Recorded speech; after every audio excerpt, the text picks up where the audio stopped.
But consider the cost. This is RSD. It hit. Someone made one small comment about your work. Nothing harsh, barely a critique at all.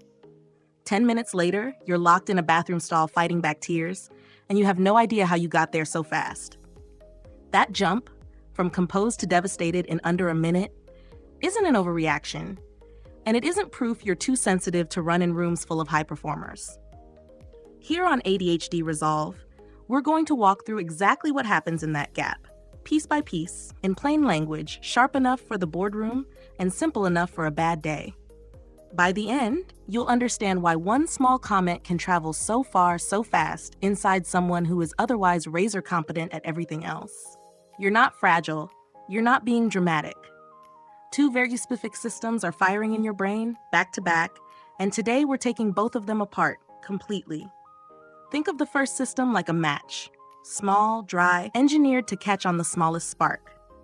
Somewhere in your brain sits something researchers call Rejection Sensitive Dysphoria, or RSD, wired to strike the instant it senses even a hint of criticism, real or imagined, from a client, a boss, a board member.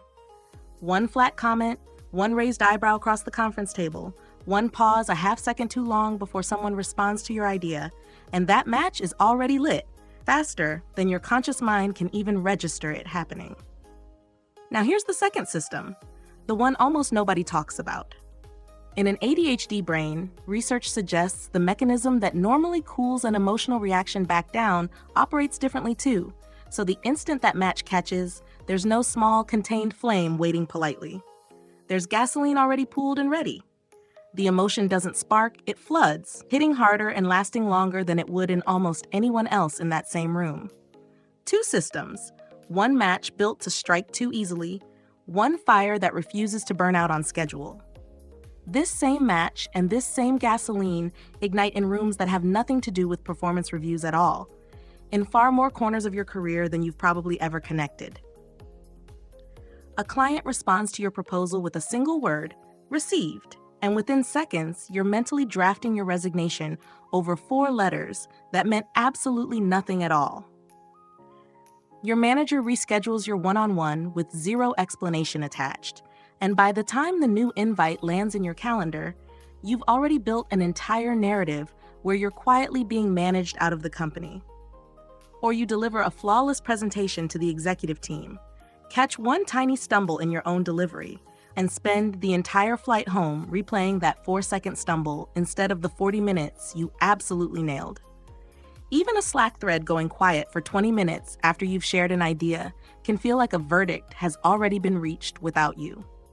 Different trigger, different title on your business card, but always the identical sequence, a match struck instantly and a fire that simply refuses to listen to reason. Somewhere along the way, someone handed you a tidy explanation for all of this. Maybe a mentor, maybe your own inner voice at 2 a.m. after a big meeting.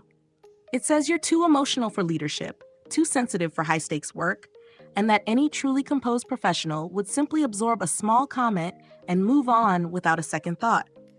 That explanation blames your character for what is actually 2 measurable physical processes firing in rapid sequence.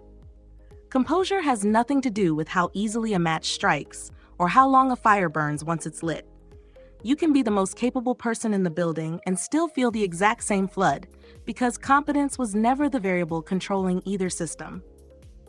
Research suggests both RSD and emotional dysregulation reflect real, documented differences in how the ADHD brain detects threat and recovers from it, not a weakness, and certainly not a leadership flaw. Your reaction was never oversized for no reason. It was a match struck fast, meeting a fire built to burn longer than most rooms are built to tolerate. Once these 2 systems come into focus, something in you recalibrates, quietly and completely. You stop interrogating yourself over why you're too sensitive for high-pressure work and start naming the actual sequence instead. The strike, then the flood, both explainable, neither one a professional failing. You stop expecting your own recovery time to match the executive next to you who seems unbothered by everything, because your fire was never engineered to burn at their speed, and that difference was never a defect in your wiring. This doesn't sentence you to feeling this way in every meeting for the rest of your career. It means you can finally stop fighting the reaction itself and instead build in the minutes it actually needs to burn down without stacking shame on top of an already hard morning. You are not too much for the room. You are simply a match that lights fast, paired with a flame that runs on its own clock. Here's the part that matters most. This is going to happen again, probably sooner than you'd like, maybe even before your next big meeting. So the moment that flat sentence lands, remember this immediately. Don't wait until midnight to make sense of it. That was never fragility. That was a match striking on contact, and a fire taking its own honest time to settle. If this finally gave language to something you've quietly carried through every performance review of your career, subscribe to ADHD Resolve now, before the next moment catches you off guard.